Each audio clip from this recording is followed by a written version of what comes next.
নমস্কার বন্ধুরা, আমি সুব্রত দাস। আমি মানালিতেই থাকি। তো মানালিতে এবারে লাস্ট ৩-৪ দিন ধরে দেখুন কী হারে বরফ পড়ছে। প্রচণ্ড, এটা হচ্ছে আমার বাড়ির বারান্দা থেকে তোলা। প্রচণ্ড স্নোফল হয়েছে, ২ দিন ৩ দিন ধরে কন্টিনিউ স্নোফল হচ্ছে।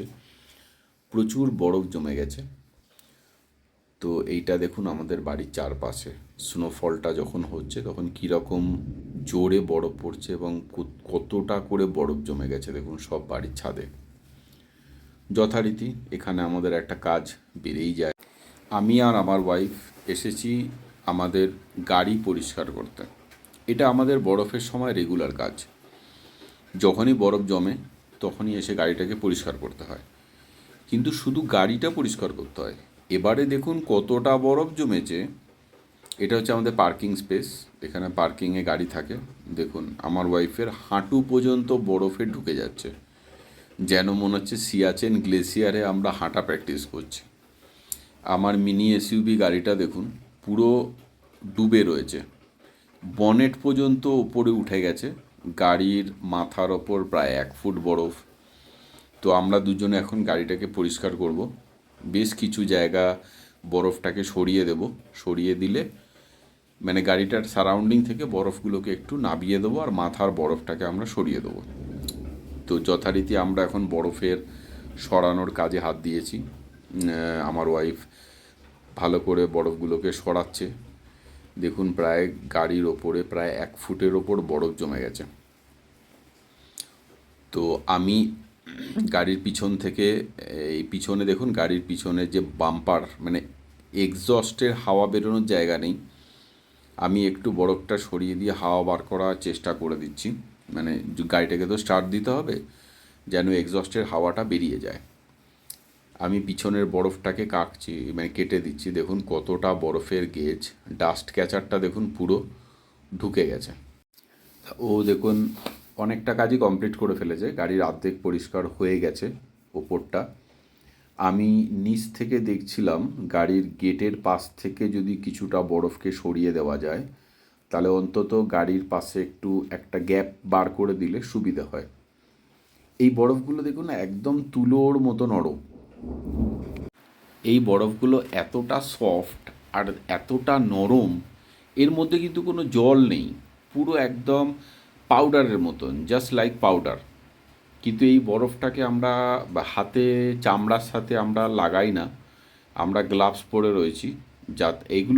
এগুলো কি জানেন তো, খালি হাতে যদি বরফগুলোকে ধরেন খুব ভালো লাগবে বরফটা নিয়ে খেলা করতে, কিন্তু তারপরেই আপনি একটা জ্বালা অনুভব করবেন স্কিনে, সেইটা খুব বাজে জিনিস। আমি ওকে বলছি যে মাঝখান থেকে কেটে দিতে, কারণ এতটা ধরুন ১ ফুটের বড় চাই, ওইটুখানি একটা হ্যান্ডেলটা দিয়ে নাবাতে গেলে অনেকটা প্রবলেম হবে। এই আর্ধেক আর্ধেক করে যদি এটাকে কেটে বার করে দেওয়া যায় তাহলে তলারগুলো খুব তাড়াতাড়ি বেরিয়ে যায়। দেখুন আমার বনেটের অবস্থা দেখুন, পুরো বনেটটা একদম চাপা পড়ে গেছে। এই বনেটের তলায় দেখুন গাড়ির ব্যাটারিটা রয়েছে।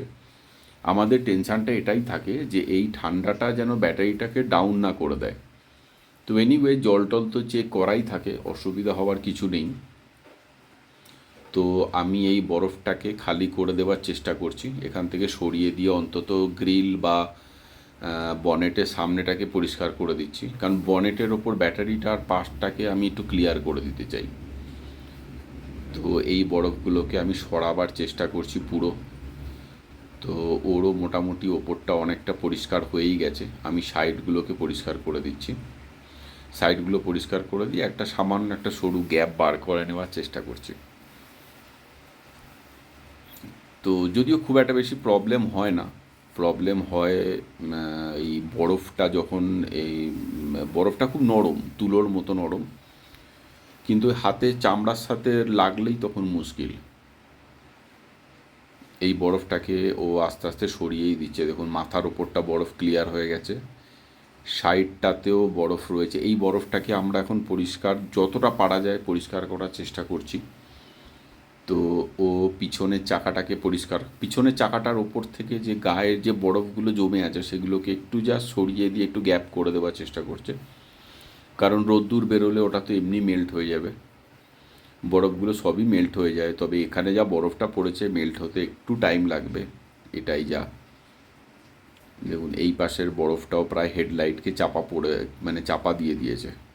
এই গ্যাপগুলো তৈরি করে দিলে হবে কি, অতটা প্রবলেম হবে না। এর মধ্যে ডাস্ট ক্যাচারের হ্যান্ডেলটাকে আমি ভেঙে ফেলেছি, একটা বরফের চাই বড় তুলতে গিয়ে ডাস্ট ক্যাচারের হ্যান্ডেলটা গেছে ভেঙে। ব্যাস, আমাদের কাজ কমপ্লিট। ওর পুরো কমপ্লিট হয়ে গেছে, আমাদেরও কাজ কমপ্লিট। এইবার আমরা একটু বাড়িতে গিয়ে রেস্ট। এইভাবে এখন গাড়িটা থাক, আমরা একটু বাড়ি যাব, গিয়ে একটু চা খেতে হবে, গরমা গরম চা। আর গাড়িটা ততক্ষণে একটু বরফে চান করে নিই। Tata, bye bye everybody.